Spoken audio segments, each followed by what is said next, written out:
So while I have historically been one of those distro hopper types, I had settled in with Fedora 37 for quite a while. In fact, all the videos on my channel up to now were made with Fedora 37 as my laptop's operating system. A distro hopper is a mildly disparaging term describing those who change Linux versions with notable frequency. I don't know what it is in my makeup exactly that leads me to this behavior, but for several years I would jump around at least 4 or 5 times a year. I have used Ubuntu and Arch-based distributions in the past, but more recently I latched onto Fedora. If I had to analyze it, I think the number one reason is boredom. I'm an old guy with a short attention span, and I think that tends to lead to the itch I must scratch. Secondly, I do enjoy trying out the sometimes subtly different incarnations of Linux. It does not cost me anything but my time, and I feel that I am learning stuff here and there as I go. Lastly, it's pretty easy to do. I usually just back up the contents of my home folder and restore it on the other side.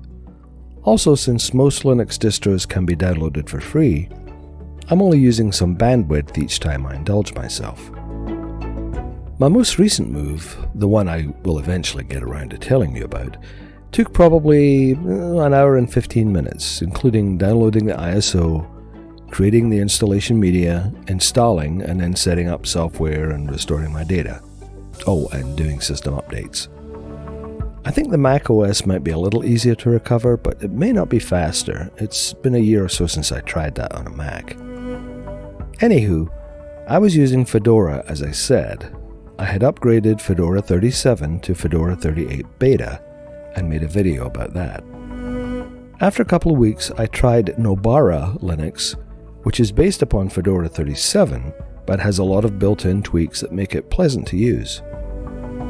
After a few weeks, I decided to try Fedora 38 since it was officially released by then.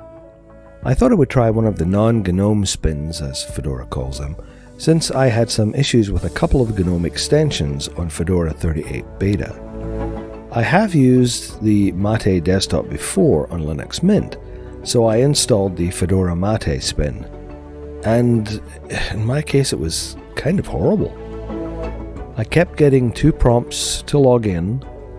There were very obvious video issues and quite a few odd freezes and crashes. Your mileage may hopefully vary, but it lasted about 45 minutes on my laptop. Remember that attention span thing I mentioned earlier? I tried the Fedora 38 Cinnamon spin next.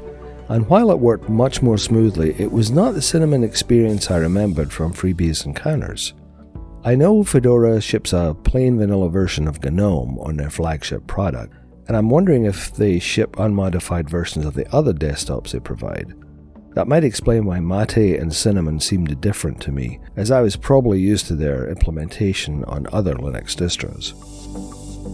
I was almost going to try the KDE Plasma spin next, when I had a bit of an epiphany. The single distro I used for the longest continuous time was probably Ubuntu Budgie. Back to Ubuntu? Well, heck, let's give it a shot since I'd burned up a good bit of my evening already.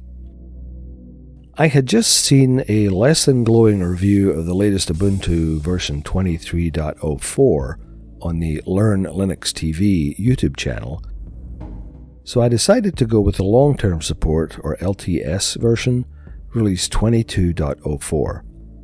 Wow, it was like coming home again. I used the minimal installation option and added my usual software like Kdenlive, VLC, and Audacity.